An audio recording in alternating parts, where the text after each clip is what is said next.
Y esta dama del Imperio Británico es egresada de la Universidad de La Plata y directora clínica de farmacia, diagnóstico y genética del Hospital de Sheffield.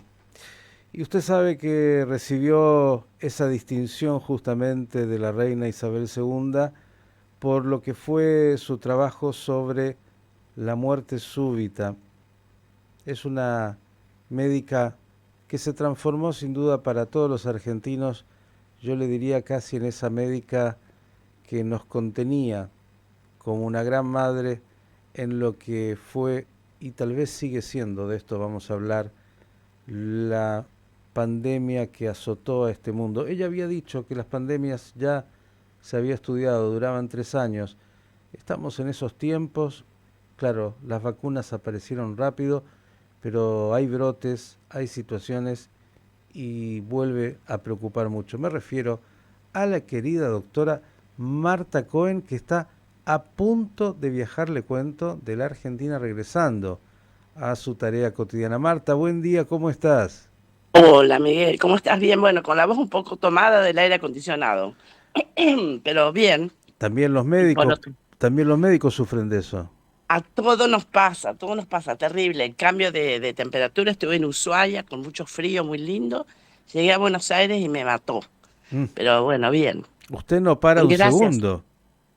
No, es verdad, es demasiado, es muy... La vida, viste, hay que vivirla intensamente, eso es lo que creo, ¿no? Hay que Abso- tomar lo mejor. sí, en su caso lo hace Mm. permanentemente y admirablemente. Marta, decía yo, bueno, estás acá, entre otras cosas has escrito un libro importante que me parece tan importante, y lo voy a decir así otra vez, porque no he leído demasiado después de, no sé si después de o durante de, y ahí vienen las preguntas. Eh, ¿Qué hemos aprendido de la pandemia? ¿Cómo estamos hoy? Algunos dicen, bueno, estamos mucho mejor, parecería que muchos se olvidaron, y en otros lugares del mundo, China entre otros, bueno, nos llaman a poner otra vez el semáforo en amarillo y tal vez en rojo.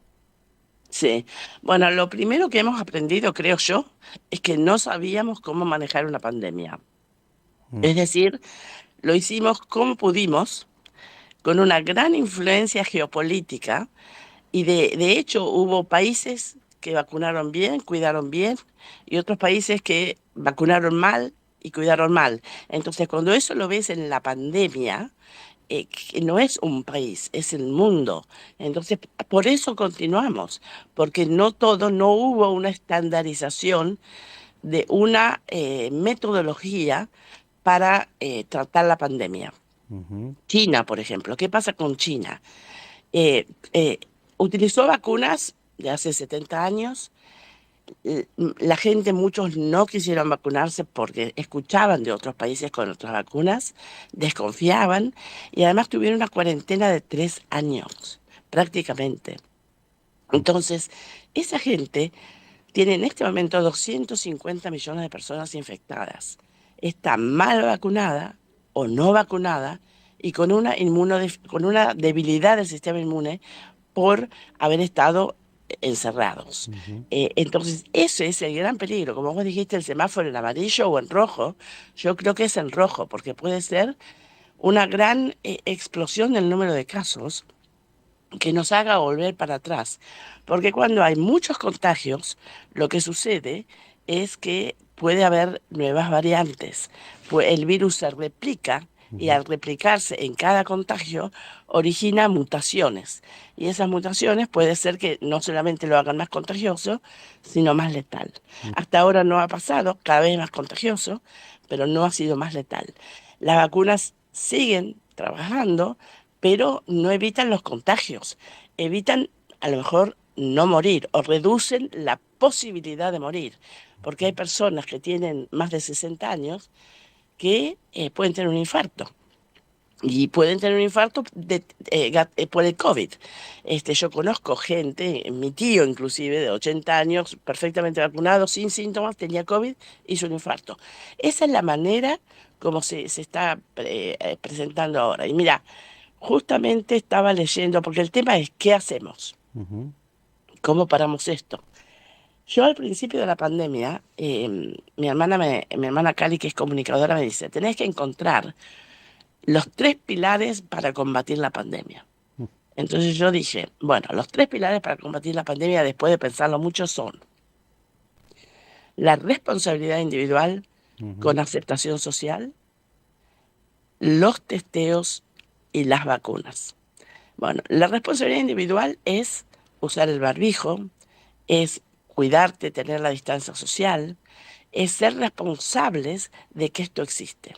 Las vacunas, por supuesto, y hay muchos antivacunas, hay gente que no se vacunó. Argentina tiene mucha vacuna, pero como yo digo, siempre son los mismos los que se van a vacunar. La gente joven que no quiere darse la tercera dosis es muy alta. Y además hay países de África que no tienen vacunas, porque no han llegado o porque no fueron insuficientes. ¿Y qué pasa con los testeos? Bueno, los testeos ya no existen en el mundo. Hay muy poquito, se desaparecieron todos los centros de testeo y ese es el error. Ayer leía un modelo matemático muy interesante en donde decían, bueno, tenemos que seguir usando el barbijo, tenemos que seguir vacunándonos y tenemos que usar testeos. Y yo decía mis 3 pilares. Y este estudio lo que decía es que hay un nuevo método muy rápido de hacer el testeo. Dice la gente que se haga el testeo y después se lave los dientes. O sea, como parte de lavarse los dientes, ¿no? De la tarea matinal, me hago un testeo. Entonces probaron si lo hacían todos los días, si lo hacían nunca, si lo hacían una vez por semana. Haciéndolo 3 veces por semana, dice que de esa manera la gente que es positiva, porque vos sos positiva sin síntomas, 2 días antes de tener síntomas, uno ya contagia. Bueno, eso sería lo ideal. Entonces, de esa manera la gente se quedaría adentro y no salen a no ser que son negativos y se contagian. Lo harían 3 veces por semana. O sea, eso es lo que tenemos que aplicar. Pero eso que tenemos que aplicar tiene que ser general. No puede ser en Argentina o en Israel o en el Reino Unido. Tiene que ser en todo el mundo. Así que bueno, no sé hasta dónde seguiremos, pero esos principios básicos siguen siendo fundamentales. Marta, dijiste muchas cosas y agradezco porque se siente el esfuerzo en tu voz. Digo, hablaste de la geopolítica, de no haber estado preparados, de, bueno, cómo se actuó en distintos países y dijiste particularmente la Argentina. Acá también, como todo entra en la polémica, bueno, también esto ha estado en la polémica. Si tuvieras que mirarlo con la distancia que te permite justamente, Mm. ¿cómo ves que la Argentina se manejó en la pandemia? La Argentina se manejó como otros, hizo algunas cosas bien, hizo algunas cosas que podrían haber estado mejor. Por ejemplo, la cuarentena fue a tiempo, en el Reino Unido comenzó más tarde que acá, Ujú, pero pasó en un momento, y eso está todo en el libro, ujú, en los errores y aprendizajes, ¿no? ujú, Em, Acá se cerró todo cuando la ola no había llegado. Acá se cerró en marzo y ujú, la ola empezó a llegar en el mes de junio, julio. Para entonces la gente estaba harta de estar adentro.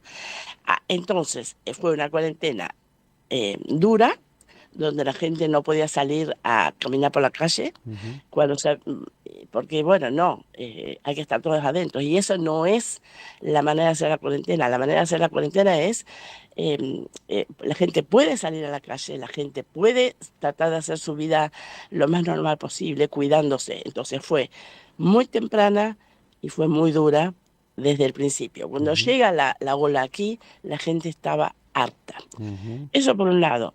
Por otro lado, hubo una cuestión con las vacunas, ujú, que llegaron vacunas que no eran las mejores. ujú, Ojo, no quiero tener una mirada negativa sobre las vacunas de virus inactivados, como las de CanSino o las de Sinopharm, pero son métodos de hace 70 años, en donde la tecnología del ARN mensajero, que Argentina había sido uno de los países en donde se había probado, finalmente por cuestiones, creo yo, políticas, no quisieron adquirirla inicialmente. ujú, Entonces, el manejo de las vacunas que bueno, tuvo una gran influencia política para mí. El hecho de que se cerraran las escuelas, eso también fue un error muy importante, porque ujú, antes de la pandemia, la clase pobre estaba 18 meses por detrás en la educación de los niños. Ujú. Y después de la pandemia, eso se acrecentó, porque los niños de hogares humildes no tenían acceso a Internet. Miraban con un teléfono de la mamá, Ujú. hacían las clases como podían y quienes podían. O sea que realmente los niños perdieron mucho en educación. Ujú. Los antivacunas, en la difusión, yo estaba horrorizada cuando escuchaba desde allá programas de radios nacionales muy conocidas, entrevistando a gente que se decía ser bioquímica inmunóloga, por ejemplo, y que eran antivacunas y que hablaban con una solidez aparente, Ujú. que claro, la gente que no sabía qué pasaba, muchos les creen. Entonces, eso también fue el manejo de la comunicación. Bien, Así que esas son cosas que se podrían haber hecho mejor. la última porque quiero darte la posibilidad de que esa voz descanse y descanses personalmente antes de viajar. Ya tendremos oportunidad nuevamente. Hay hoy como una tendencia, yo diría, de algunos que dicen, bueno, la pandemia ya pasó, los que están más o menos vacunados con una, dos, tres dosis, cuatro, cinco, bueno, si se contagian será como un resfrío, y están los otros que dicen, no, no, esto no pasó y es mucho más grave. ¿Dónde estamos entre estas dos miradas? Bueno, estamos en la evolución de una pandemia en un mundo globalizado. Porque yo pensaba, ¿por qué esto no pasó con la plaga? Bueno, porque con la plaga no había la tecnología de los vuelos, que yo estoy hablando hoy con vos y en unas horas me estoy subiendo en un Ujú. avión para irme del otro lado del mundo. Ujú. Entonces, esa comunicación, la gente en los ómnibus, en los subtes y demás.